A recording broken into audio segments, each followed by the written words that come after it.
Praise God. मैं मनोज रेड्डी फिर से आपका स्वागत करता हूँ इस वीडियो सीरीज़ में, जहाँ पर हम इस बारे में बात कर रहे हैं कि प्रभु ने मुझे, जैसे एक समय था मेरे जीवन में जहाँ पर मेरी नौकरी नहीं थी, जब मैं जॉबलेस था, वहाँ से प्रभु मुझे मर्सिडीज़ बेंज जैसी बड़ी कंपनी में काम करने के लिए लेके गया। तो पिछले वीडियो में हमने देखा था कि कैसे प्रभु ने मुझे इस इंटरव्यू को क्लियर करने में मदद की थी, है ना। क्योंकि ये फील्ड मेरे लिए नया था और परमेश्वर की मदद से मैं इंटरव्यू क्लियर कर पाया, मर्सिडीज़ में मुझे नौकरी लग पाई। अब नौकरी लगने के बाद में यहाँ पर कुछ समस्याएं मेरे साथ फिर से हुई, है ना। बट समस्याओं के पहले, जब मैं बेंगलोर में था, तो परमेश्वर ने मुझसे बात किया और उसने कहा कि गिडियन की जो कहानी है, पिछले वीडियो में अगर आप देखोगे तो गिडियन की कहानी के द्वारा प्रभु ने मुझे सिखाया था, और उससे मदद मिलकर, उस वचन पर विश्वास करके, यहोशापात जो राजा है उसके उसके उस वचन पर विश्वास करके मर्सिडीज़ का इंटरव्यू में क्लियर कर पाया था। और प्रभु मुझसे बात करता है, जब मैं टेरेस पे था बेंगलोर में एक पीजी में जहाँ पे मैं रह रहा था। प्रभु मुझे टेरेस पे बोलते हैं कि गिडियन की जो कहानी है वो तेरे जीवन में पूरी नहीं हुई है अभी तक। और मेरे मन में गिडियन की कहानी पूरी तब हुई थी जब वो 300 लोग मिलकर उस कैंप के ऊपर आक्रमण करते हैं और सारे दुश्मन वहाँ पर मर जाते हैं। बट बाइबल में फिर से पढ़ा, है ना। जब जब प्रभु ने ये चीज़ मुझे बोली तो मैं बाइबल में फिर से पढ़ने लगा उस कहानी को, और मैंने कहानी में देखा कि वहाँ पर तो उस जंग की शुरुआत होती है ना, कैंप के अंदर। जब 300 लोग आकर इन लोगों पर आक्रमण करते हैं, वो कैंप के लोग मर जाते हैं। उसके बाद में ये शत्रु भागने लगते हैं और गिडियन और उसके लोग इनको खदेड़ने लगते हैं, उनके पीछे भागते हैं अलग अलग शहरों से। और ये कहानी का अंत, इस जंग का, इस लड़ाई का अंत ऐसा होता है कि सारे जब शत्रु मर जाते हैं, उनका जो सामान होता है वो लूट लूट कर बटोरने में गिडियन को और सारे इज़राइल के लोगों को 7 दिन और रात लग जाते हैं।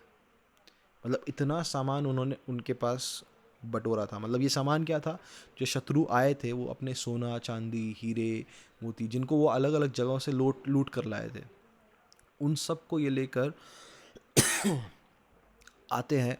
उनके ऊँट, उनके अलग अलग जानवर जो भी थे, ये सब वो लेकर आए थे। और शत्रु जब हार गए तो अब ये सब सामान इज़राइल के लोगों का हो गया था, तो ये सामान बटोरने में उनको सारे 7 दिन लग गए थे। और प्रभु मुझसे ये कह रहे थे कि तेरे जीवन में गिडियन की कहानी तब पूरी होगी जब मेरी मेरी बढ़ोतरी को तू देखेगा, मेरे इंक्रीमेंट को, मेरे मेरे मेरी बरकत को तू देखेगा। अब इस कंपनी में जुड़कर मुझे सिर्फ 4 महीने हुए थे, है ना। और 4 महीने के बाद में मुझे मर्सिडीज़ में काम करने का मौका मिला।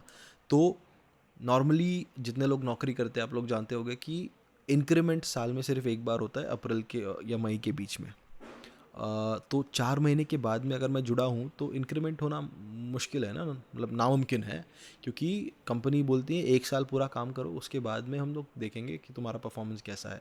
बट यहाँ पर शुरू के 4 महीने हुए हैं और प्रभु ने मुझे ये वचन दिया है, और इस वचन को मैंने पकड़ लिया। और उसके बाद में परमेश्वर के अद्भुत हाथ को मैंने देखा। तो इस कहानी पे हम फिर से आते हैं एक पॉज लेकर, क्योंकि इसी समय में हमारा जो देश है भारत, ये दूसरे लॉकडाउन में जा रहा था। और इस समय मैं बेंगलोर में था, कर्नाटका में। तो वहाँ से निकलने के लिए मैंने बहुत कोशिश की, क्योंकि मेरे दिल में एकदम ऐसे शांति चली गई थी वहाँ पर रहने से। क्योंकि घर में भी कुछ लोग बीमार हुए थे, तो मैं चाह रहा था कि मैं परिवार के साथ रहकर उनकी देखभाल कर पाऊँ, और मैं घर से काम कर पाता था। बट जो मेरा मर्सिडीज़ का जो मैनेजमेंट था, वो कॉन्फिडेंट नहीं था इस चीज़ को लेकर।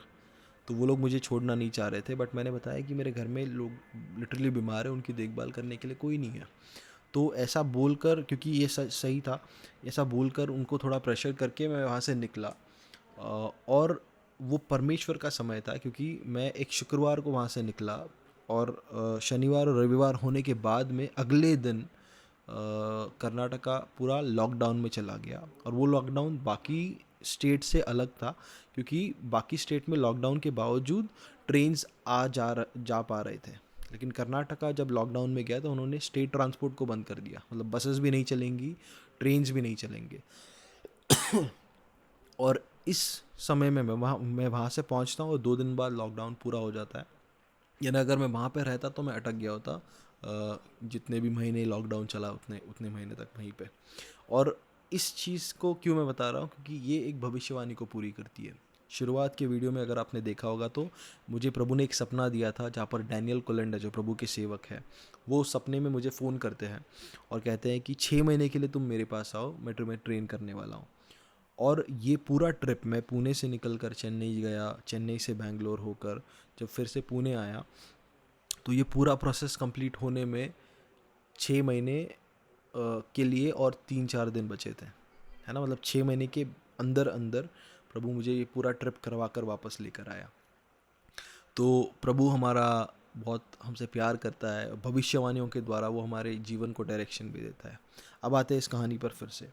अब क्योंकि मैं वहाँ से आ गया था मैनेजमेंट की इच्छा के खिलाफ, बट और एक और चीज़ मेरे से हुई थी कि क्योंकि मैं इस फील्ड में नया था, तो मैंने ज़्यादा सोचा नहीं था कि कैसे मुझे जल्दी से सीखना है।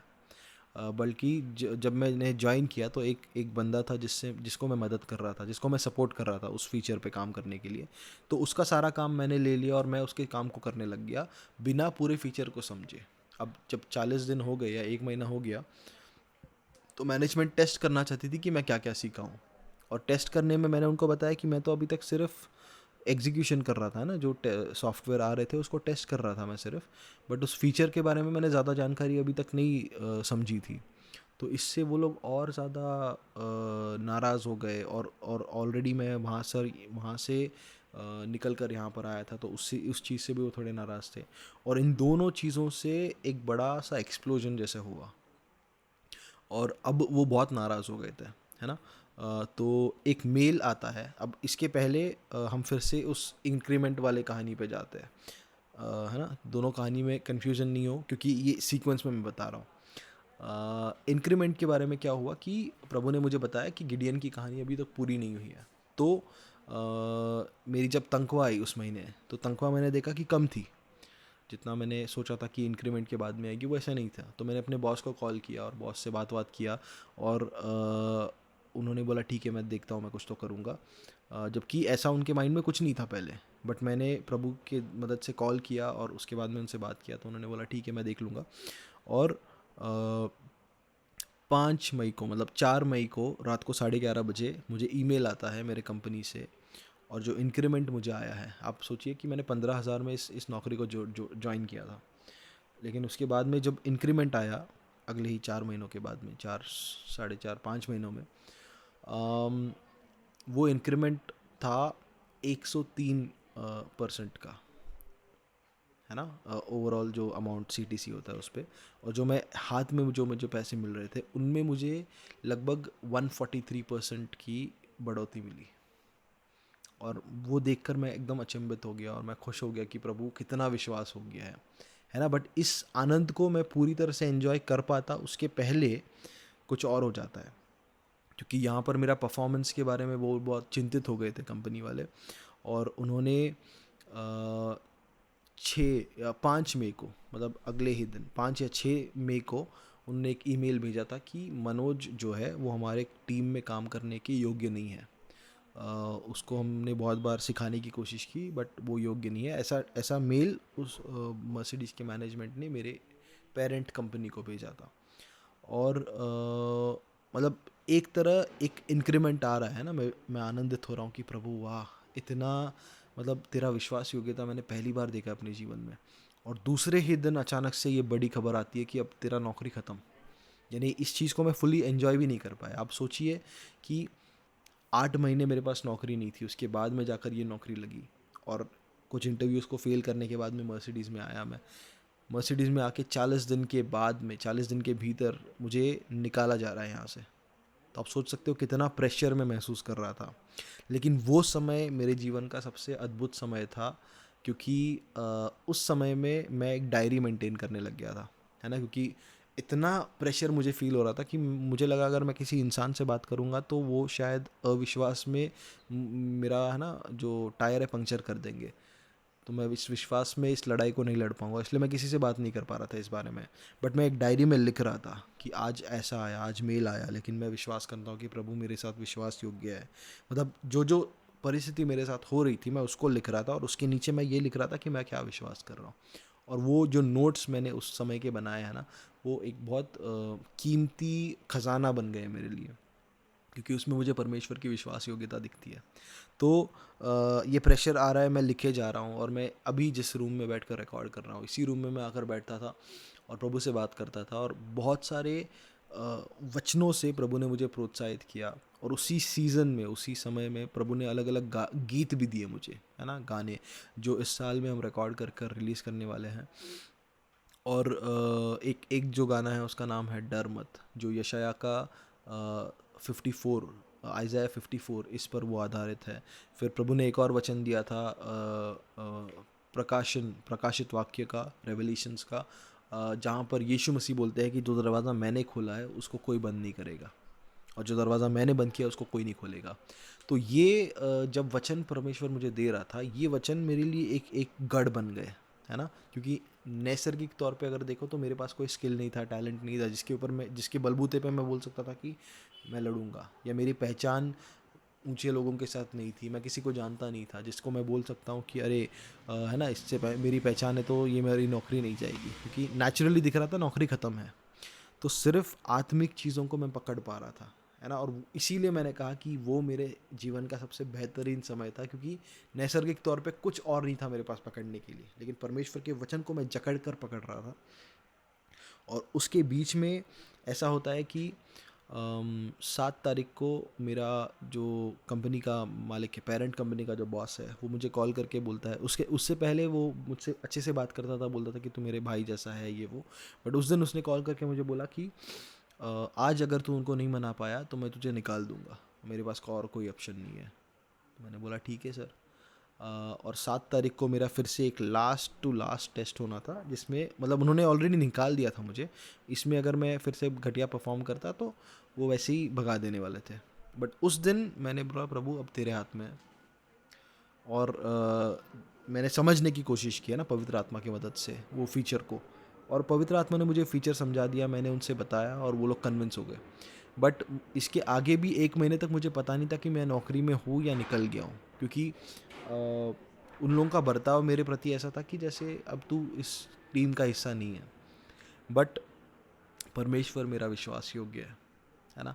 तो उसी मैनेजर ने, उसी व्यक्ति ने जिसने एक मैसेज, ये मेल भेजा था 2-3 मैनेजर्स को मेरे पेरेंट कंपनी में, ये बोलकर कि मनोज इज़ अनफिट, है ना, मनोज हमारे टीम में काम करने लायक नहीं है। उसी इंसान को कुछ महीनों में एक दूसरा मेल भेजना पड़ा, ये, और ये जो दूसरा मेल था उनको ज़्यादा लोगों को भेजना पड़ा, है ना, मर्सिडीज़ के जो मैनेजमेंट के लोग थे हमारे प्रोजेक्ट से रिलेटेड, उन सबको इस व्यक्ति ने ही मेल भेजा, ये कहकर कि अब से ये फीचर मनोज हैंडल करने वाला है। यानी वही मनुष्य जिसने ये मेल भेजा था कि मनोज मनोज इस कंपनी में इस टीम में काम करने के लायक नहीं है, उसी इंसान को परमेश्वर ने ऐसा करवाया कि उसको मेल भेजना पड़ा कि अब ये पूरा फीचर जो है ये मनोज अकेला हैंडल करेगा, क्योंकि वो दूसरा बंदा चला गया था। तो इसमें मैंने देखा कि परमेश्वर ने इस परिस्थिति को एकदम बदल दिया। अब ये परमेश्वर की अद्भुत महान कार्य था, मतलब एक तरह से ये पूरा जो परिस्थिति है ये मुझे तोड़ सकता था, मतलब मेरे पास कुछ ही नहीं बचता, क्योंकि यहाँ पर मेरा इंक्रीमेंट आया है ना, और उससे मैं आनंद से भर गया, और अगले ही दिन मुझे ये मेल आता है कि तू नौकरी भाई गई तेरी। और आप सोच सकते हो कितना टेंशन, कितना प्रेशर, कितना एंग्जाइटी फील हो रहा होगा, ऐसा लग रहा था कि दुनिया भी ख़त्म हो जाएगी। बट परमेश्वर पे मैंने अपनी नज़रों को लगाया, उसके वचन के द्वारा, उसके वचन को मैंने पकड़ कर रखा, और उसके द्वारा उसने मुझे इस समस्या के पार लेकर वो आया, है ना। ये कहानी की सिर्फ शुरुआत है, और आगे और अद्भुत चीज़ें परमेश्वर मेरे जीवन में जो करता आया वो मैं आपसे बांटना चाहूँगा। बट जाने से पहले मैं ये बोलना चाहूँगा कि जिस भी परिस्थिति में आप आज हो, परमेश्वर के लिए वो परिस्थिति मुश्किल नहीं है।